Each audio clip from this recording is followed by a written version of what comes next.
Okay, Gotham Knights, baby.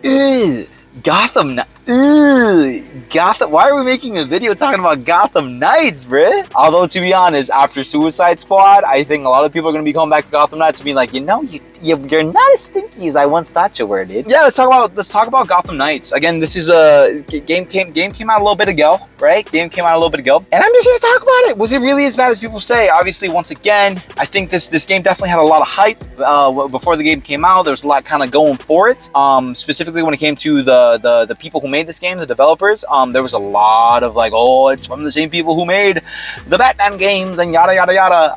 And then the game came out and it was kind of nothing like what we would have thought it was going to be like in terms of quality or story or whatever. What did I think of the game? Plain and simple, getting to the point.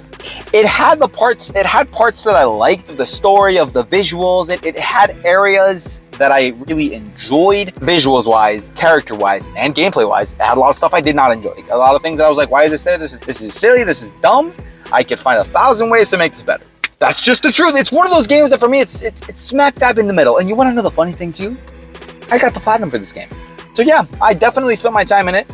Enough to get the platinum. So that tells you that I did enjoy it enough to an extent to want to get the platinum for it. But yet here I am talking about it and complaining about it just like everyone else. So what do I like? Let's talk about the story. Again, I think as a superhero fan in general, getting to see Robin, Batgirl, Red Hood, my boy Nightwing, it was extremely exciting. It was super fun. I mean, I like these characters a lot, and I'm more of a Marvel guy than a DC guy, but I still love superheroes. So getting to see them honestly looking pretty nice, I enjoyed the visuals of this game. It was cool. Getting to see them talk to each other, interact with each other, reference little things from their origins was cool. It was fun. I enjoyed it. With that, there were a lot of story beats and parts where these characters interact that I just kind of face palmed and was like, this is just not where it's at, bruh. This cringe, this ain't fun. Why are we doing this to ourselves? When it comes to the gameplay, because this was the main thing, probably the main thing. Starting off with a fast travel system, having to unlock the fast travel system and unlock a way for the traversal for your characters to actually be able to quote unquote fly and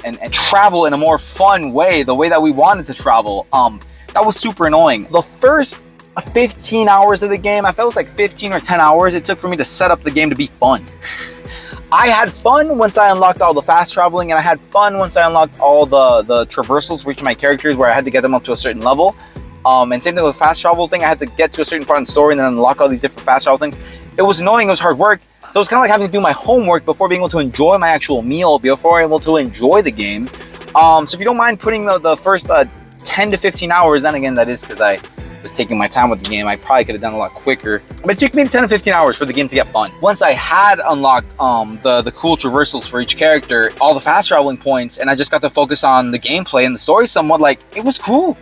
The story's cool, the villains are cool, the combat's fun, the leveling up system's aight, you know? It's not anything out of this world, but it's pretty cool. I did have a lot of fun actually fighting as each character. I think each character did feel pretty different, and I had fun rotating between all of them.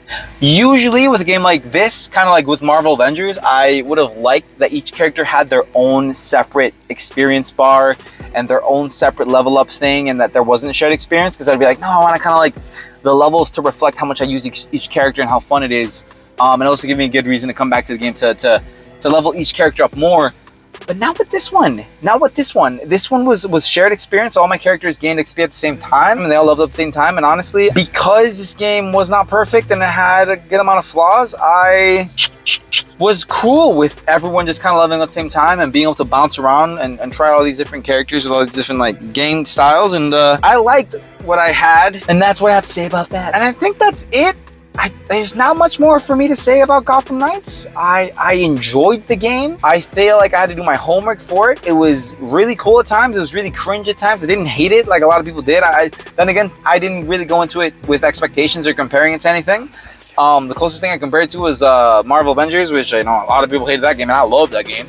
So I have no room to speak there, but it was alright. It was alright. It was an alright experience, and I'm glad that it's done, and I don't really know if I would go back to it. I would rather play a new game or replay another better game. Getting to play with friends is fun. I didn't even do that, so I'm sure if I would have played it with friends, it would have been even more fun. But anyways, short little Gotham Knights video.